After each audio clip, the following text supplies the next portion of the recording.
It happened in a flash, the moment when years of quiet patience finally broke. Caitriona Balfe had been answering questions for almost 20 minutes when a reporter smiled and leaned forward with the same question she'd heard 1,000 times before. "So, what's really going on between you and Sam Heughan?" Her smile froze. For a heartbeat, the room fell silent. And then, with calm but unmistakable fire in her voice, she said, "Please, don't mention me or Sam again." That single sentence rippled through the press room like a shockwave. Cameras clicked faster, journalists exchanged wide-eyed looks, and within hours, headlines around the world screamed, "Caitriona Balfe snaps at reporter over Sam Heughan question." But to understand why Caitríona finally broke her silence, you have to go back to the endless cycle of speculation that had shadowed her for nearly a decade. Since the first season of Outlander, Caitríona and Sam's on-screen chemistry had been nothing short of legendary. Their portrayal of Claire and Jamie Fraser, soulmates separated by time yet bound by destiny, had convinced millions that the love story was real. Fans built entire communities around their connection, dissecting every glance, every touch, every laugh between them. The internet even gave them a nickname, Sam Kate. At first, it was flattering.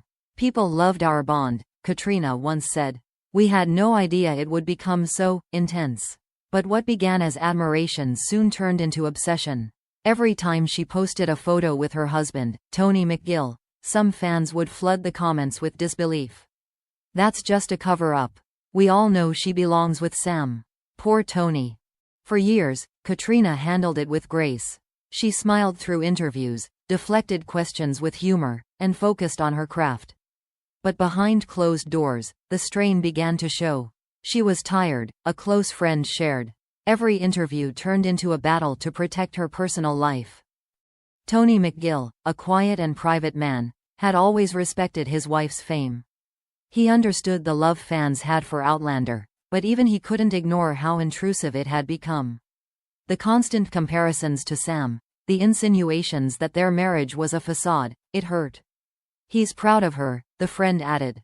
"But he's human too. Anyone would feel the pressure." When the question came that day, during what was supposed to be a light-hearted interview about her new project, Caitríona simply reached her limit.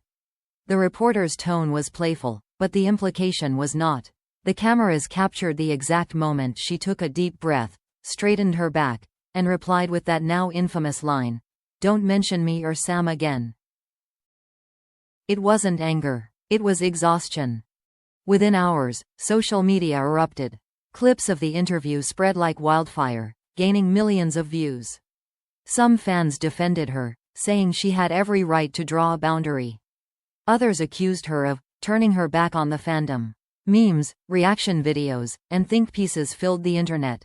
For the first time in years, Caitríona, always so composed, so professional, was at the center of a storm she hadn't wanted to create.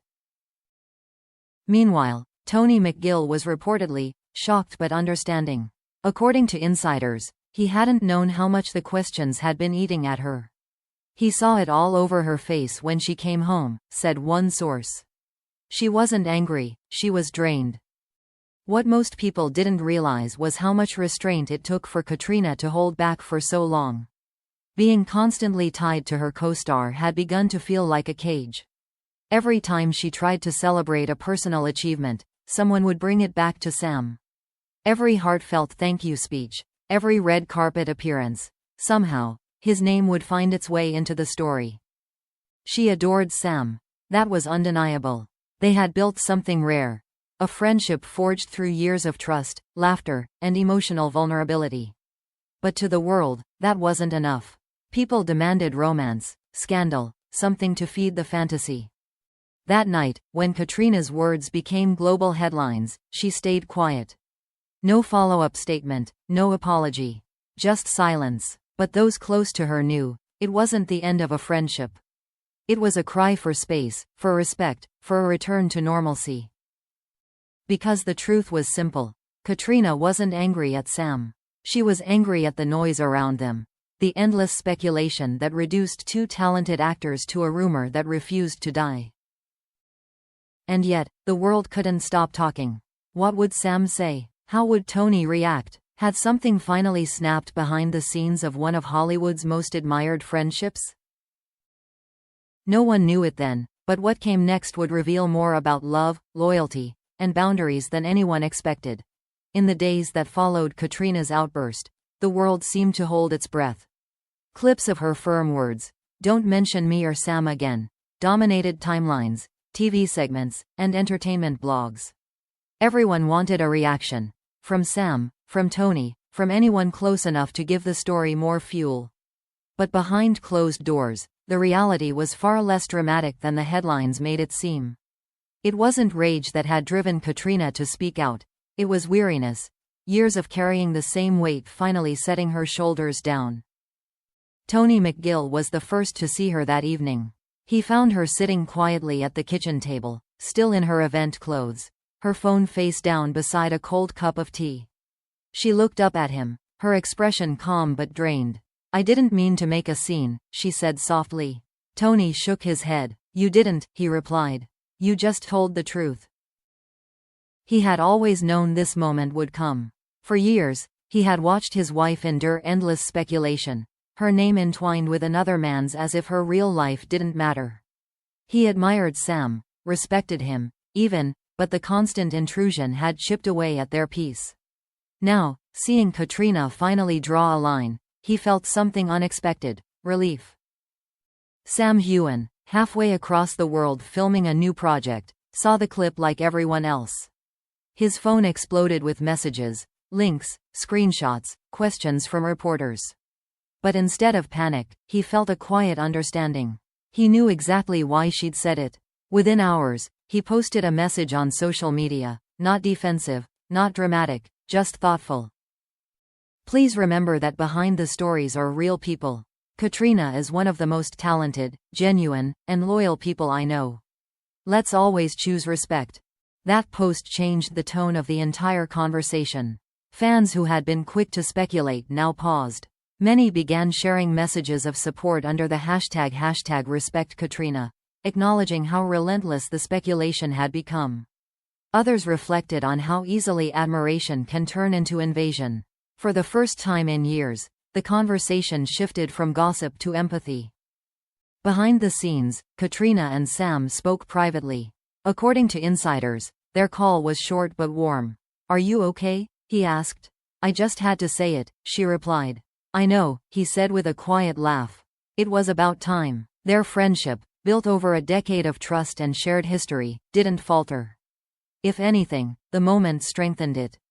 But Caitriona wasn't done speaking. A few days later, she released a short statement through her team. It wasn't an apology, it was clarity. "I've been incredibly lucky to have wonderful fans who care deeply about Outlander. But it's important to remember that what you see on screen is storytelling, and my personal life is mine to protect. I'll always value my friendship with Sam, but please respect our boundaries and the people we love." It was direct, honest, and deeply human.